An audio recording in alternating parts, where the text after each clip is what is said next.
In 1793, an inventor named Eli Whitney created the cotton gin, a machine that made it easier to remove the seeds from balls of cotton.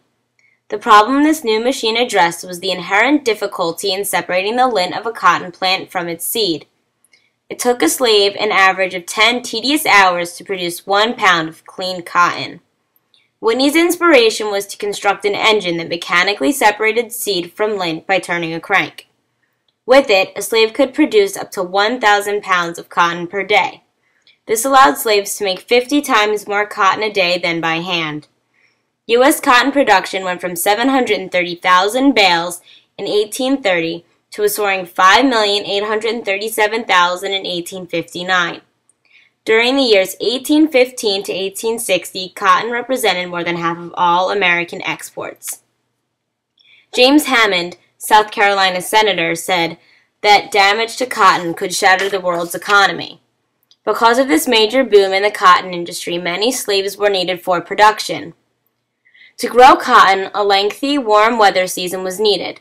This need created the Cotton Belt, which spanned from South Carolina to Texas. In some of these regions, there were twice as many blacks than as whites.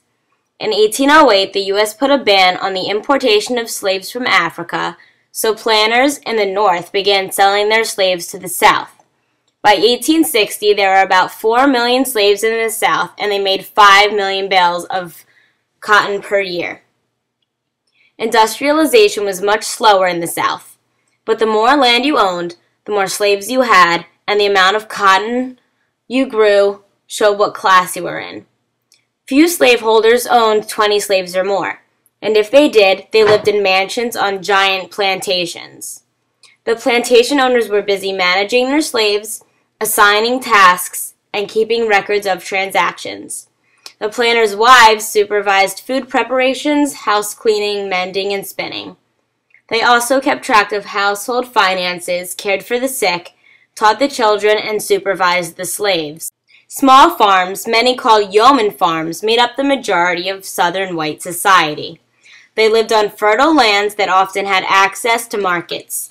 They lived in 2-room log cabins filled with homemade furniture and raised cattle, pigs, and sold grain and tobacco. The very poor made up a very small percentage and farmed on the least productive soil. They ate poorly and often had medical problems such as malaria and hookworm. These people owned little or no slaves. They survived by farming, fishing, hunting, and raising pigs. In the year 1790, before cotton had such an immense impact on the economy, there were about 500,000 slaves living in the South. By the year 1860 rolled around, there were about 4 million. Some Southerners criticized slavery and said that plantation agriculture and slavery was less profitable than one on wage labor and industry. Supporters said that slavery was the only way to ensure an adequate supply of field workers for the Southern crops. They also said planters helped slaves by providing care for the sick, clothing, food, and shelter. More than 75% of African Americans lived and worked on plantations and farms. Field hands worked approximately 18 to 20 hours a day. Some slaves, particularly women, were cooks, maids, nannies, or sewed and did laundry. Some men worked as blacksmiths, carpenters, coach drivers, or planters. Normally, a plantation owner's son would be an overseer, the person who managed the slaves.